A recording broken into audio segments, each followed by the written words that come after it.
Good morning, students. See the first question. In an AP, 10th term is 23 and 32nd term is 67. That means if you write the 10th term as Tn, then the value of Tn will be 10. And the 32nd term is 67. That means the 32 is 67. ইয়াত যেটো question দিয়া আছে সেই কোৱেশ্চনটো দুটা term দিয়া হৈছে এটা হৈছে 10th টাৰ্মটো আৰু এটা হৈছে 32nd টাৰ্মটো from this we have to find the value of a, that means t1, and the common difference. cd means common difference. এই দুটা ভ্যালুৰ পৰা আমি কি কৰিব লাগিব ফাৰ্স্ট টাৰ্মটো মানে t1 বুলিও ক'ব পাৰা বা a বুলিও ক'ব পাৰা হেতু উলিয়াব পাৰিবা আৰু তাৰ পৰা d2 উলিয়াব লাগিব. So according to formula that t10, that means the value of 10th term will formula for the 10th term will be a plus n minus 1 into d is equal to 10. A means what? You don't know. Value of n is 10 because 10th term is given. Yet so আমি যদি formula কওঁ t10 or formula বা a10 or formula যদি আমি চাওঁ তেতিয়াহ'লে এইটো হৈছে তাৰ ফৰ্মুলাটো যে a plus n minus 1 into d.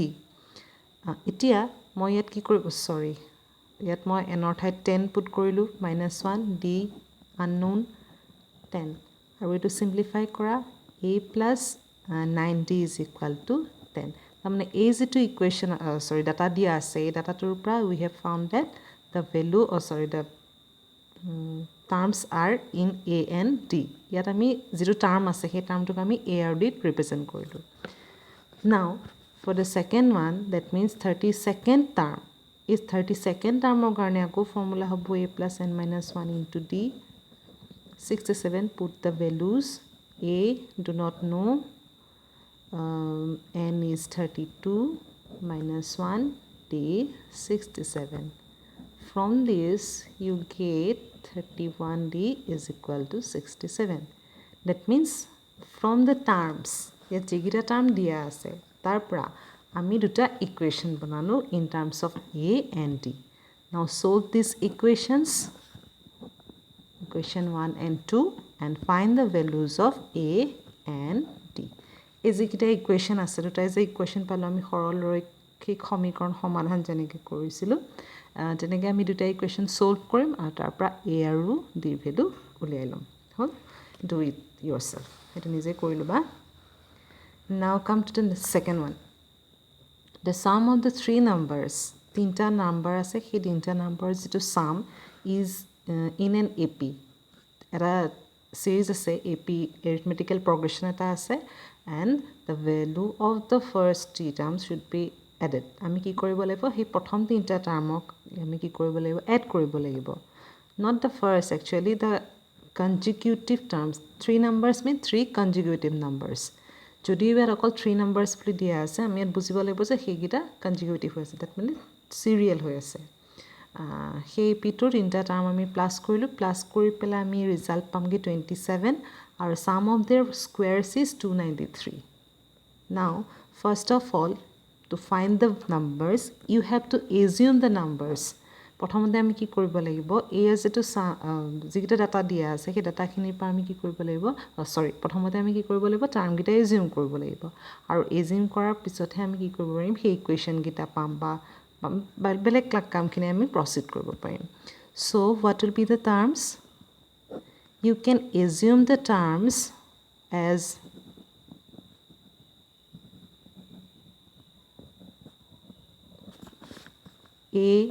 a plus d, a plus 2d, or a minus d,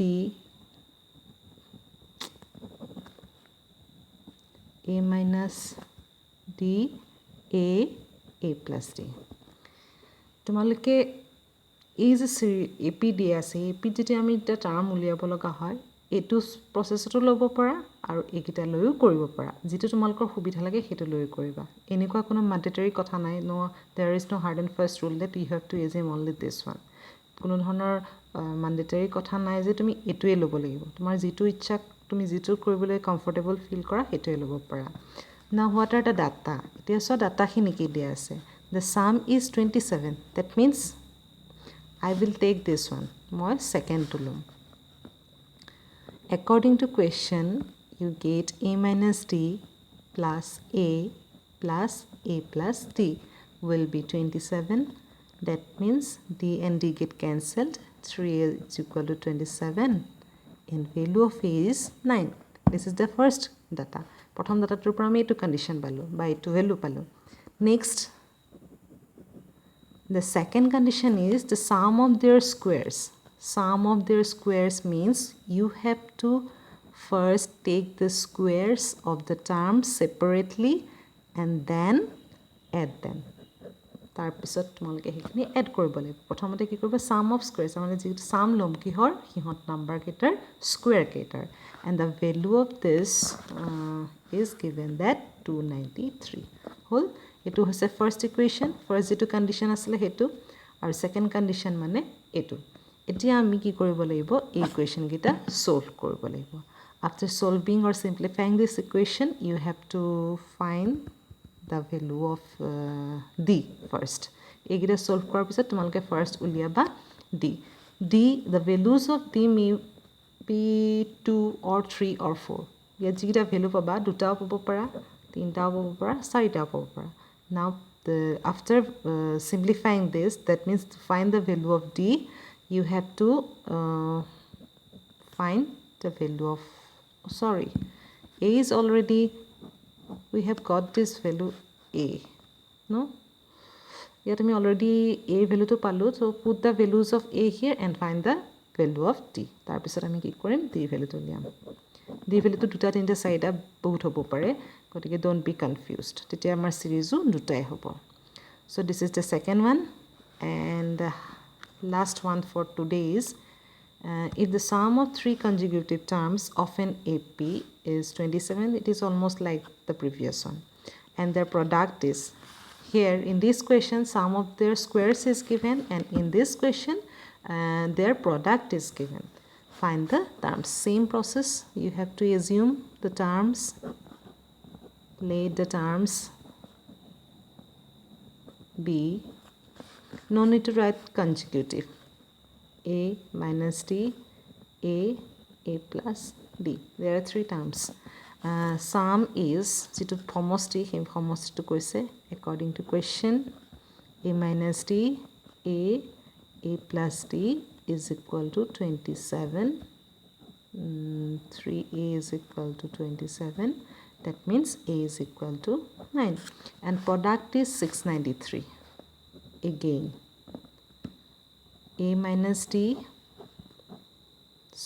A plus D is equal to 693. Solve this by putting A is equal to 9 in this equation.